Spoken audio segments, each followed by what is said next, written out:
Episode 1। अनोखी कला के आखिरी कैरेक्टर को कॉपी करने के बाद यश मेहरा ने मैजिक बुक को केयरफुली बंद कर दिया और वो खाली और खंडहर हो चुकी लाइब्रेरी से बाहर आ गया। एक भयानक तूफान की वजह से आसमान में गहरी दरारें फैली हुई थी। ढलते सूरज की गहरी लाल रोशनी को देखकर ऐसा लगने लगा जैसे ये सूरज फिर कभी नहीं उगने वाला। उसकी रोशनी में शहर का कोना कोना नहा चुका था।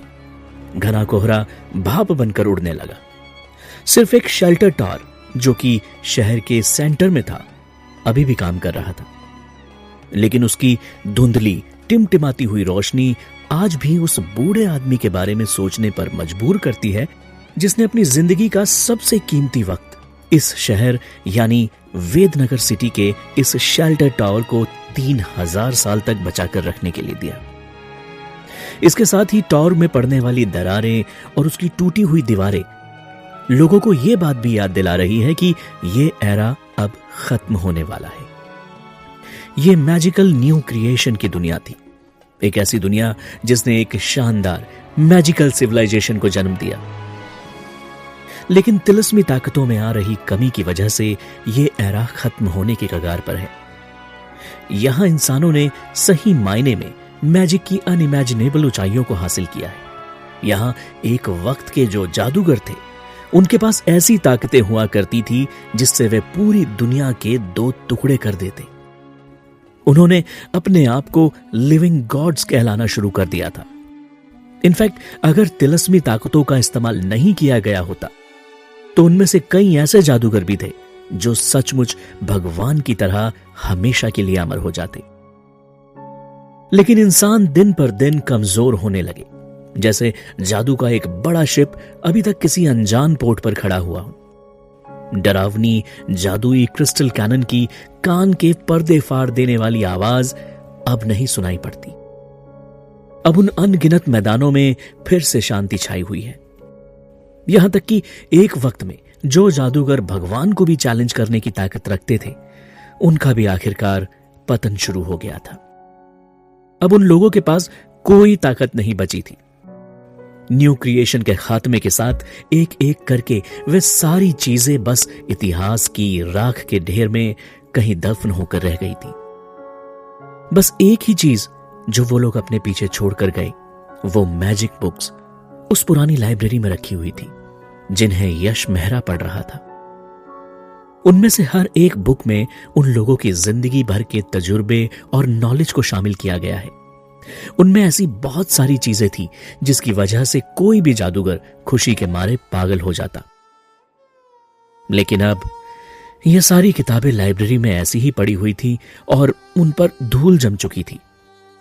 ऐसी किताबें अब सिर्फ न्यू क्रिएशन की फॉर्मर ग्लोरी की याददाश्त बनकर रह गई थी। यश हमेशा मन में सोचता था कि मैं बहुत बदकिस्मत हूं। उसके ऐसा सोचने के पीछे वजह भी थी। जब से वो इस न्यू क्रिएशन में 20 साल पहले दिखाई दिया था, तब से लेकर अब तक वो अपनी बदकिस्मती पर रोता ही आया है। क्या एक यूजुअल ट्रांसमाइग्रेशन करने वाले में इस बात की काबिलियत नहीं थी कि वो उन लोगों की दुनिया को बचा पाता और उसके बाद जिंदगी के पूरे मजे लेता?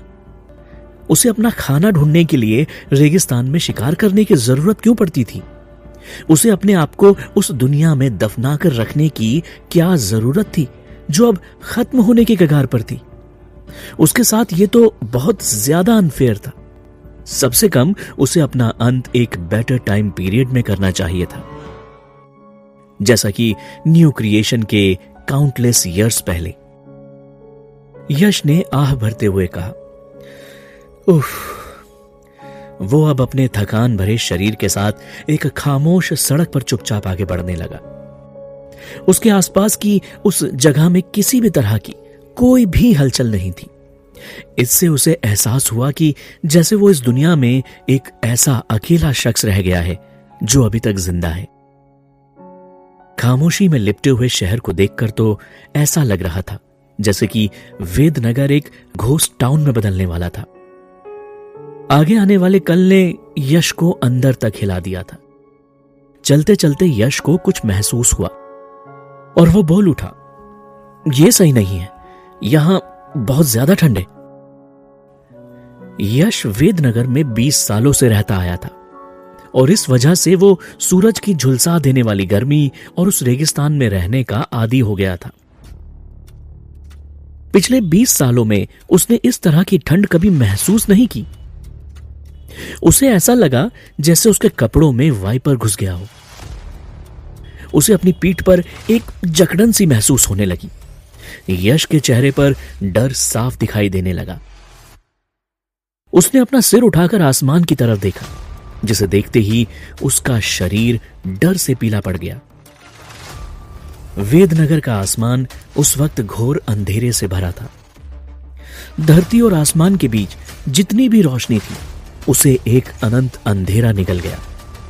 वो शेल्टर टावर जिसने अभी तक वेदनगर को बचा रखा था, आखिरकार वो भी अपनी ताकतों को खोने लगा। उस धुंधली रोशनी के साथ जो अब बुझने ही वाली थी, शायद यही न्यू क्रिएशन का अंत था। जैसे ही टावर की रोशनी बुझी, एक भयानक तूफान की वजह से आसमान से एक बहुत बड़ा धड़कता हुआ मीटियोराइड उड़कर जमीन पर आ गिरा। एक अजीब सी एनर्जी दिखाई देने लगी। एक झटके में उसने बुरी तरह से कमजोर अंतरिक्ष को चीर दिया। वेदनगर में तेज तूफानों की आवाजें गूंजने लगी। खामोश रेत के टीले रेत की लहरों में तब्दील होकर वेदनगर की तरफ बढ़ने लगे। आसमान को छूती हुई इमारतें कांपने लगी। लोग मरने लगे। वो मदद के लिए चीख रहे थे, प्रार्थना कर रहे थे। हर तरफ चीखें ही चीखें सुनाई देने लगी। वेदनगर, जो हजारों साल से खामोश था, अचानक से अब बहुत ज्यादा शोरगुल भरी जगह बन गया। शहर के हर कोने में खून की बारिश और आग दिखाई देने लगी। इंसानी सभ्यता का ये आखिरी शहर अब अपने खत्म होने के आखिरी पड़ाव पर था। आखिरकार वो आ ही रहा है।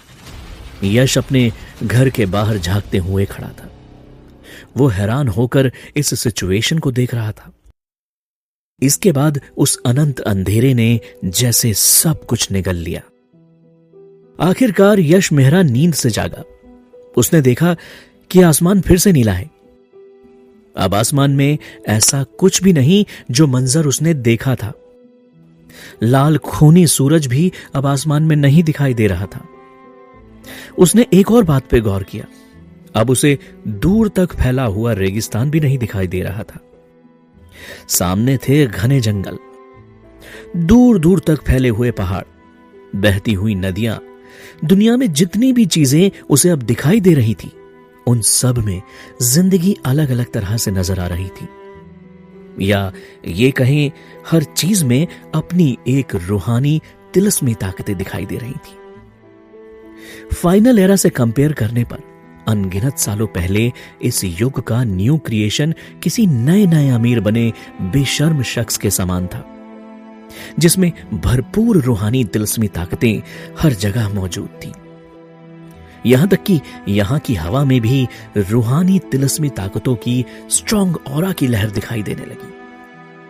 अनलिमिटेड रूहानी तिलस्मी ताकतें, इतनी कि जिसका कोई भी जादूगर शानदार तरीके से इस्तेमाल कर सकता है।